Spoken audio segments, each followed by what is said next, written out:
नमस्कार, news 18 update देख रहे हैं आप। आपके साथ मैं हूं शिप्रा झा। रांची रेलवे स्टेशन के दुर्गा पंडाल को लेकर एक बार फिर से विवाद गर्मा गया है। दरअसल रेलवे अफसर और आरपीएफ जवानों का दल पूजा स्थल पर पहुंचा और उसे हटाने की कोशिश करने लगा। रेलवे के मुताबिक इस जगह पर सड़क बनाई जाएगी, जबकि पूजा समिति के सदस्यों का कहना है कि इस जगह पर सालों से दुर्गा पूजा होती आई है। रेलवे ने ही साल 2018 में पूजा के लिए यहां पर जमीन दी थी।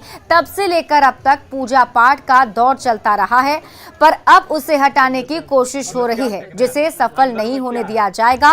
हिंदू संगठनों ने प्रशासन की कार्रवाई का जोरदार विरोध किया है। अगर रोड बनेगा तो पूजा कहाँ जाएगी, बस हमारा यही प्रश्न है। उस प्रश्न का ही जवाब दे दें, हम लोग हटने के लिए तैयार हैं। हल नहीं लिख रहा सर कुछ भी। हल ये लोग बोलते हैं कि आप हट जाइए, आप हट जाइए, हम बाद में देखेंगे। जब आज मेरा सब चीज़ यहाँ पर है, पंडाल है, तब ये हटा रहे हैं और कुछ आश्वासन नहीं दे रहे हैं, ना लिखित रूप से दे रहे हैं, ना भरबली दे रहे हैं। इसकी वजह से हम लोग को ये जो स्ट्रक्चर है उसको तोड़ना पड़ेगा। पूजा से हमारा कोई अवरोध नहीं है, पूजा जैसे होती थी वैसी होती रहेगी, बस इतना ही है। तो ये जो स्ट्रक्चर है वो क्यों हटाने की जरूरत पड़ रही है? यहाँ से हमारा रेलवे रोड में, रेलवे की ज़मीन में है और यहाँ पे एक रोड जानी है हमारी। रामगढ़ के मेलानी गांव में उग्र भीड़ ने पूर्व मंत्री योगेंद्र साव को घंटों रोके रखा और जमकर नारेबाजी भी की। योगेंद्र साव पार्टी कार्यकर्ता से मिलने बासल जा रहे थे और रास्ते में भीड़ ने उन्हें रोक लिया। ग्रामीणों का कहना है कि पूर्व मंत्री योगेंद्र साव मेलानी गांव की विवादित जमीन पर अवैध कंस्ट्रक्शन कराना चाहते हैं, जबकि उस जमीन का मामला कोर्ट में चल रहा है। भीड़ से घिरे योगेंद्र साव ने फोन कर बासल पुलिस को गुहार लगाई तो पुलिस ने योगेंद्र साव के लिए रास्ता खाली कराया। हम अपने कार्यकर्ता नरेश साव और माइकल तिगास मिलने गए थे मॉर्निंग वॉक में, उन लोग से भेंट करने गए थे। कुछ पब्लिक लोग रास्ता को अवरुद्ध किया था। जो भोली भाली पब्लिक है उसको प्लांट करके केला टोकरी वाले जो सड़ गया है, जिसको लोग नहीं पूछ रहा है, वैसे लोग प्लांट करके रोड में अथी किए थे और भय का माहौल पैदा करने का प्रयास किया, जो कि प्रशासन ने रास्ता को क्लियर करे, हम चले गए। बंधक बनाए जाने की बात गलत है। योगेंद्र जी आए थे अपना कुछ जमीन को लेकर के, दोनों पक्ष के बीच में बात को लेकर के, तो उनको विरोध किया गया है गांव के पब्लिक द्वारा कि हमारा आपसी विवाद है, हम लोग आपस में इसको देखेंगे, आपको यहाँ से चले जाइए। भागलपुर में गंगा के कटाव से लोग दहशत में हैं। सबौर प्रखंड के इंग्लिश गांव में लोगों के घर गंगा में समा रहे हैं। तस्वीर हम आपको दिखाएंगे, जिससे आप खुद अंदाजा लगा सकते हैं कि स्थिति वहां पर कितनी भयावह है। ये तस्वीर आपके टीवी स्क्रीन पर, जिसमें देखिए यहां पर लोगों का कहना है कि हालात काफी ज्यादा भयावह होते जा रहे हैं, लेकिन जिला प्रशासन और जनप्रतिनिधि इस ओर ध्यान नहीं दे रहे।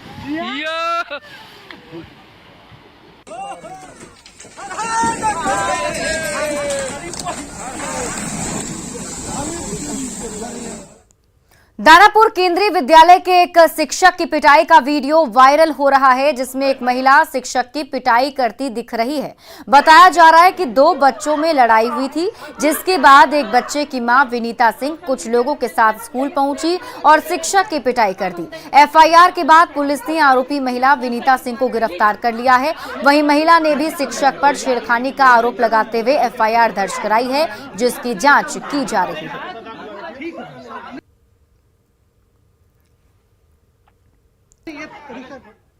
गोपालगंज में जमीन विवाद को लेकर पहले जमकर मारपीट हुई और फिर घर में आग लगा दी गई।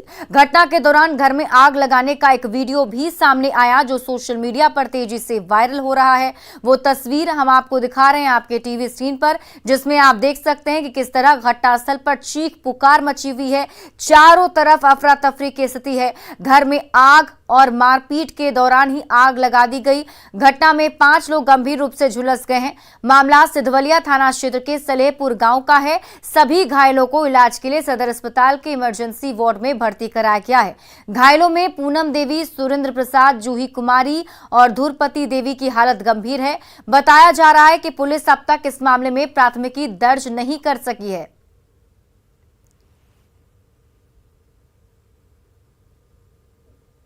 दाब, गणासी, फरसा, लाठी डंडा सबसे लैस थी। भारी संख्या में 25-30 की संख्या में थे लोग। कितने लोग घायल आप लोग के यहाँ? हमारे यहाँ घायल हैं, मैं घायल हूँ सुरेंद्र प्रसाद हमको दाब से मारा गया है। जयनाथ महतो दाब चला दिए, दाब से हमारा माथा पर लगा, पूरा शरीर खून से भर गया हमारा। और कोई घायल है? और हमारी बहू पूनम देवी को फारसा चला दिए, लुटावन महतो फारसा से मार दिए।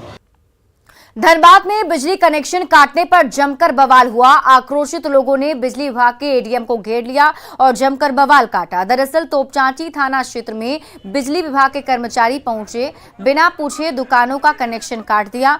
बिजली विभाग की इस कार्रवाई से स्थानीय लोग काफी ज्यादा भड़क गए और एडीएम की गाड़ी को घेर लिया। लोगों का आरोप है कि बिजली नहीं काटने के एवज में 2000 रुपए की मांग की गई थी। दुकान तो चाची बाजार में है। अब बोलते हैं मुझे बिल दीजिए। मैंने बिल दिया मीटर का अपना, जो कि 2-3 महीने बकाया था। तो देखे नाम, पूछे नाम क्या है, तो मैंने बोला फैजान खान, और उन्होंने कुछ नहीं पूछा, डायरेक्ट बोला लाइन काटो। तो मैंने बोला सर क्यों ऐसा, तो बोले जिसका 5,000 काटने का कोई नोटिस मिला था क्या? कोई नोटिस नहीं मिला। धनबाद के बलियापुर में अवैध कोयला खनन का धंधा थमने का नाम नहीं ले रहा है। सीओ राम प्रवेश कुमार ने गुप्त सूचना पर छापा मारकर 1000 बोरा से भी ज्यादा अवैध कोयला जब्त कर लिया। घटनास्थल पर आधा दर्जन से ज्यादा अवैध सुरंगें भी मिली। सीओ की कार्रवाई से कोयला के कारोबारियों के बीच हड़कंप मचा हुआ है।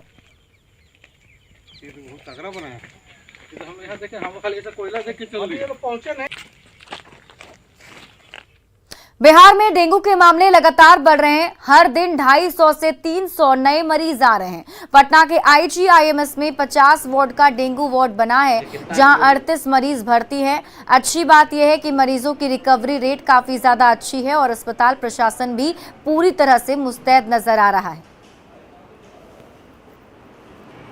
बिहार में डेंगू मरीजों में लगातार इजाफा देखने को मिल रहा है और अस्पताल में भी मरीज भर्ती हो रहे हैं। पटना के IGMS की बात करेंगे तो यहाँ पर 50 बेड के अलग से डेंगू वार्ड तैयार किए गए हैं, जिसमें अब तक 38 मरीज जो हैं भर्ती हो चुके हैं। तो इस वक्त आप डेंगू वार्ड में देख पा रहे हैं कि जो बेड है वो धीरे धीरे फुल होता जा रहा है। अस्पताल कर्मी हो या फिर डॉक्टर्स हैं, वो राउंड लगा रहे हैं। कुछ मरीज हैं, उनसे भी हम बात करेंगे, लेकिन सबसे पहले अस्पताल के अधीक्षक हैं डॉक्टर मनीष मंडल, इस वक्त डेंगू वार्ड में पहुँचे हैं। जरा उनसे पूछते हैं, सर क्या स्थिति है अभी डेंगू की?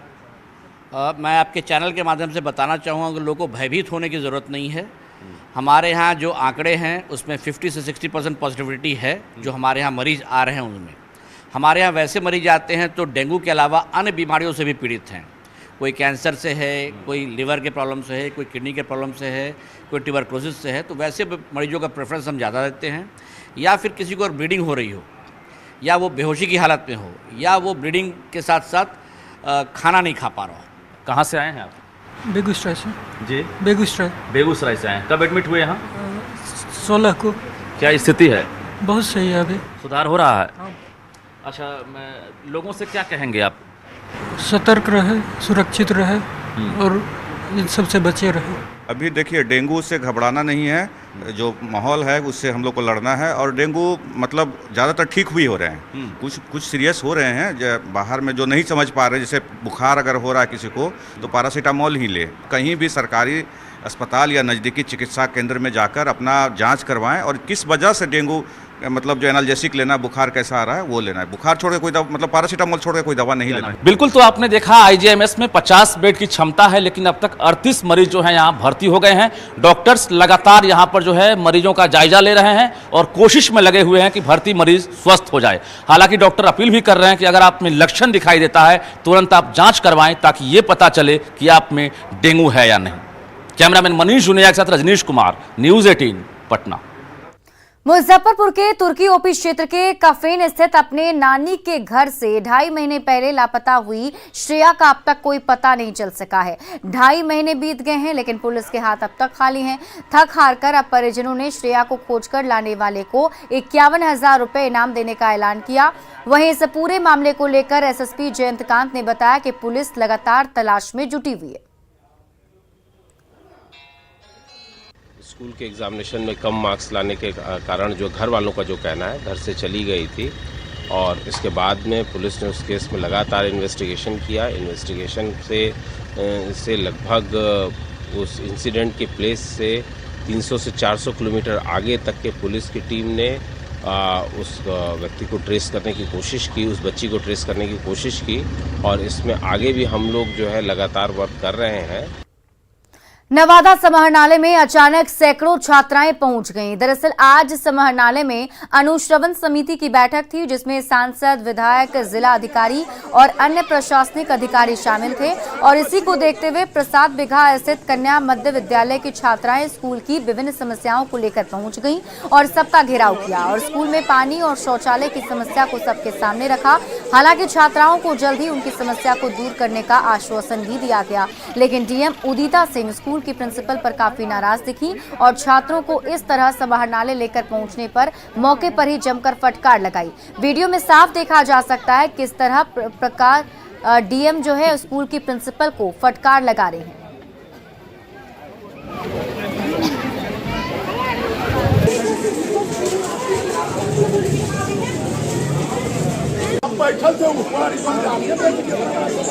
पानी की समस्या से पानी स्कूल में नहीं, सिर्फ चलाते चलाते कि 2 लड़की का ना हाथ कट गया है और उससे लहने लगा।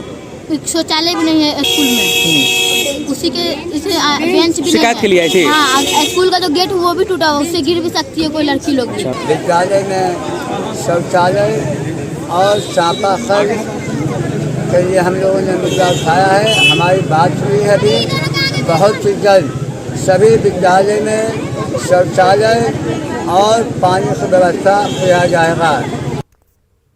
सीतामढ़ी के बंद पड़े रीगा चीनी मिल को फिर से शुरू करने की मांग को लेकर स्थानीय किसानों और मिल के कर्मचारियों ने अपना आंदोलन तेज कर दिया है। मिल को फिर से शुरू करने की सभी संभावनाओं पर विराम लग चुका है। मिल पर करीब 250 करोड़ की देनदारी है। 3 बड़ी कंपनियों ने चीनी मिल को टेक ओवर करके उसे फिर से शुरू करने के लिए अपना प्रपोजल दिया था, लेकिन उन तीनों कंपनियों ने अपने प्रपोजल को वापस ले लिया है। अब निर्णय ये हुआ है कि चीनी मिल के लोहे के सामान को काट कर बेचा जाए और बकाये की भरपाई की जाए। इस निर्णय के बाद ये किसान और कर्मचारी में भारी ज्यादा आक्रोश है। किसान संगठनों का कहना है कि जो कोई ऐसा करने यहाँ आएगा उसकी जमकर पिटाई होगी। और बोली लगा रहे थे तो उनके हाथ में मिल चला जाएगा, तो इस साल भी मिल चालू हो जाएगा। 20 संख्या में आई, लेकिन हिमाचल प्रदेश में अटल सुरंग का उद्घाटन वर्ष 2020 में प्रधानमंत्री नरेंद्र मोदी द्वारा किया गया। ये पूर्व प्रधानमंत्री अटल बिहारी वाजपेयी जी का सपना था, जो सीमा सड़क संगठन के अथक प्रयासों से सच हुआ। हिस्ट्री टीवी 18 मॉडर्न इंजीनियरिंग की इस नायाब मिसाल से जुड़ी हर जानकारी लेकर आ रहा है मॉडर्न मार्वल अटल टनल में, और इसका प्रीमियर गुरुवार 20 अक्टूबर को रात 9 बजे हिस्ट्री टीवी 18 पर हो रहा है। पेश है इस डॉक्यूमेंट्री की एक खास झलक।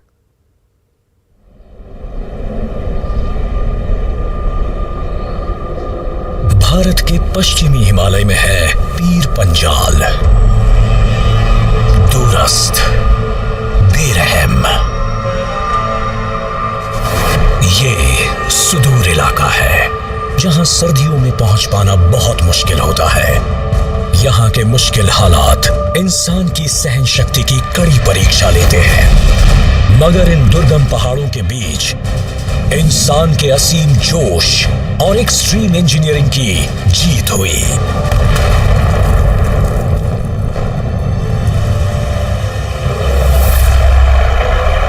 बॉर्डर रोड्स ऑर्गेनाइजेशन एक मिशन पर थी। उसका मकसद था समंदर तल से करीब 3000 मीटर की ऊंचाई पर दुनिया की सबसे लंबी हाईवे टनल बनाना। हमारा मूल मंत्र ही है श्रमेण सर्वम साध्यम। कड़ी मेहनत से कुछ भी संभव है। उस कड़ी मेहनत और काम पूरा करने की अपनी जिद की बदौलत ही हम इस प्रोजेक्ट को पूरा करने में कामयाब हो पाए।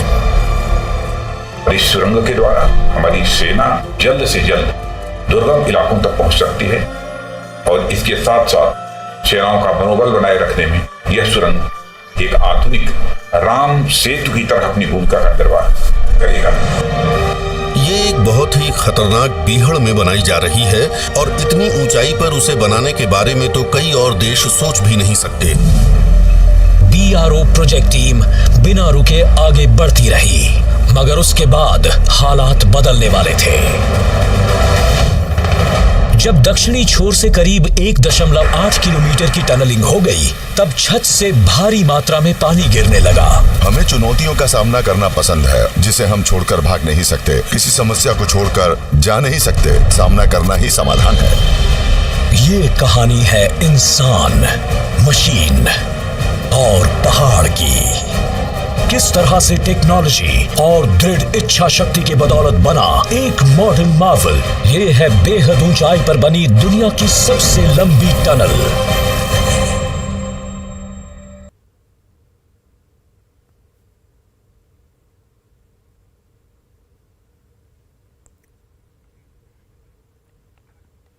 और इसी बीच बड़ी खबर आपको बता दें, छठ पूजा में अब कुछ ही दिन बचे हैं, लेकिन छपरा में गंगा और सरयू का जलस्तर अचानक बढ़ने से घाटों की तैयारियों पर असर पड़ रहा है।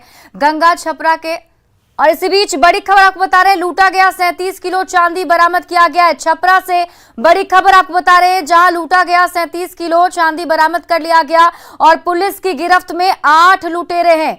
कल कारोबारी से लूटपाट की गई थी। छपरा में बड़ी लूट की घटना को अंजाम दिया गया था, जिस पर कार्रवाई करते हुए पुलिस ने 8 लुटेरों को गिरफ्तार कर लिया है। आपको बता दें कि छपरा में करीब 8 लुटेरे ने 37 किलो चांदी लूट ली थी। तो बड़ी खबर आपको छपरा से बता रहे हैं, जहां पर लूटा गया 37 किलो चांदी बरामद कर लिया गया है और साथ ही साथ पुलिस की गिरफ्त में 8 लुटेरे भी आ गए हैं। और कल कारोबारी से लूटपाट की वारदात को अंजाम दिया गया था, जिस पर कार्रवाई करते हुए पुलिस ने 37 किलो चांदी बरामद करते हुए 8 लुटेरों को गिरफ्तार कर लिया है।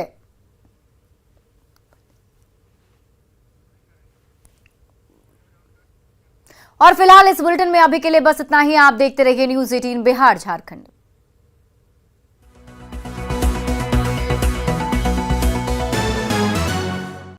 Headlines present